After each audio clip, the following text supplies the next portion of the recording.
blessed day to everyone. I am Eliza Sendon and welcome again to day 153 of 365 Daily Devotion with Bible Character Edition. And today is May 2, 2026 and yung character na patutungkulan natin ngayon ay si Nadab, the second king of northern Israel, a son of Jeroboam. And again, si Jeroboam, siya yung gumawa ng two golden calves as Israel new gods. And itong si Nadab through his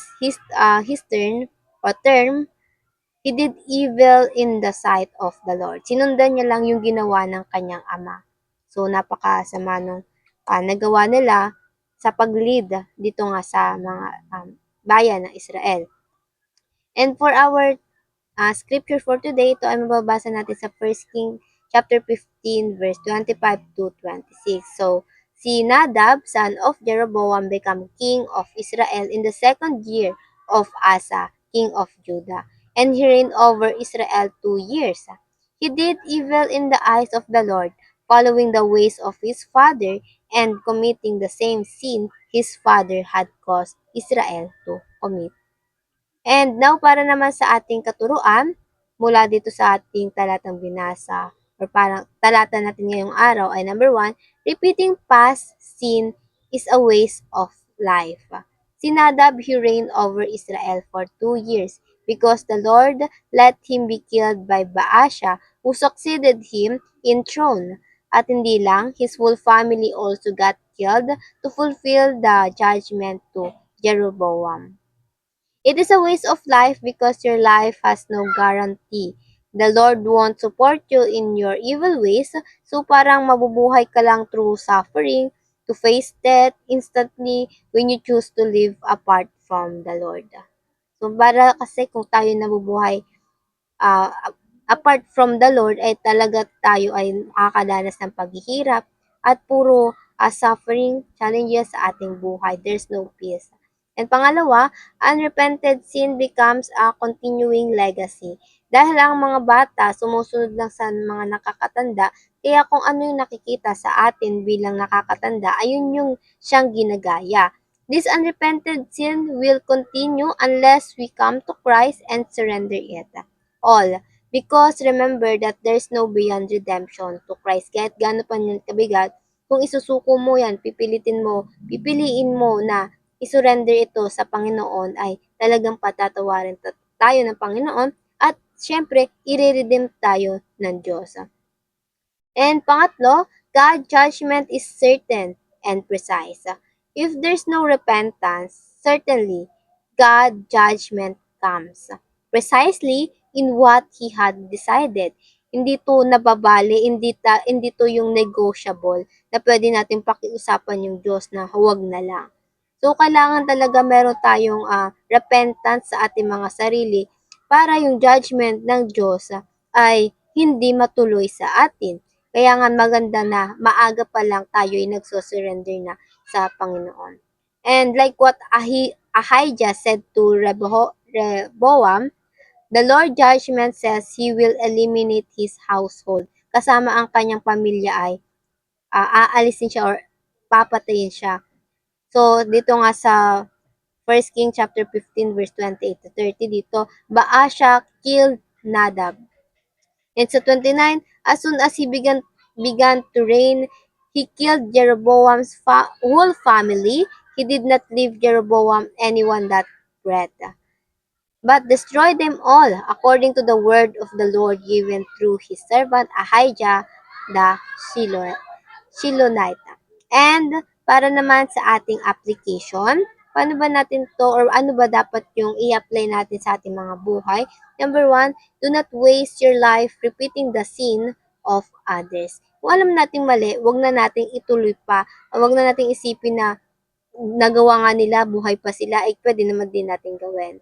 So, dapat through you, the sinful ways stop.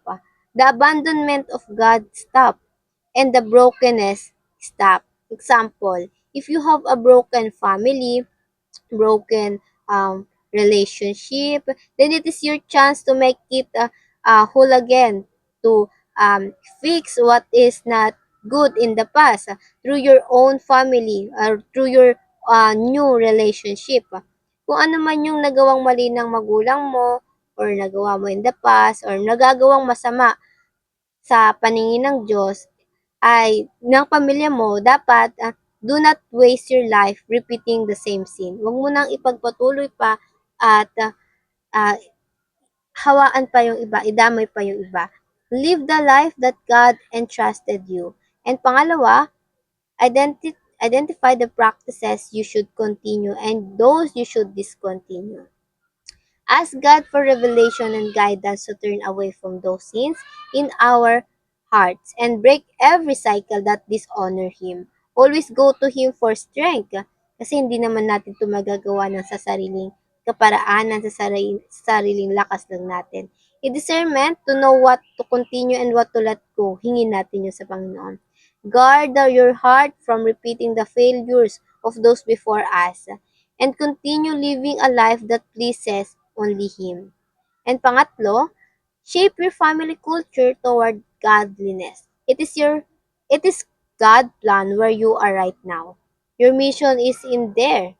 Hindi ka naman mapupunta dyan kung nasan ka man ngayon nang walang purpose ang Diyos. God will make you capable on the things you thought you would not. And again, it is our chance to make a change to our own family, to our own life, or to continue good worship to God. Let God reflect through your wisdom and family.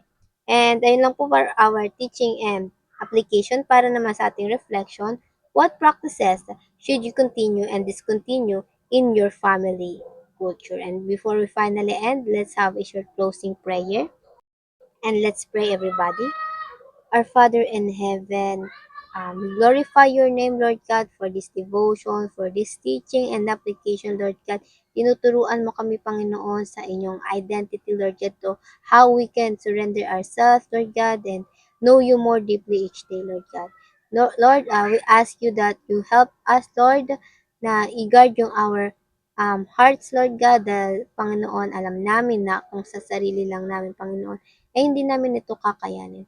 Lord, patawarin niyo kami sa aming mga paulit-ulit at madalas ay nasasadyang pagkakasala, Panginoon. Naturuan niyo kami, Panginoon, na maging matuwid, Panginoon, sa inyong harapan. Panginoon, maraming salamat sa buhay ni Jesus Christ dahil siya ring naging modelo ng aming buhay, Panginoon. Panginoon, hinihiling namin na biyayaan mo pa kami, Panginoon, ng sapat na kaalaman, Panginoon, upang madakilan namin ang iyong pangalan at magliwanag ka sa aming daraan, Panginoon. Ikaw nawa ang siyang papurihan sa aming mga buhay. Ayan lamang po, in Jesus' name I pray. Amen and amen and amen.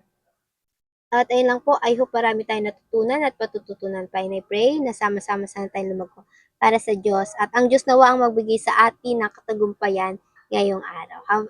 Have a nice day again and see you tomorrow for our devotion. God bless.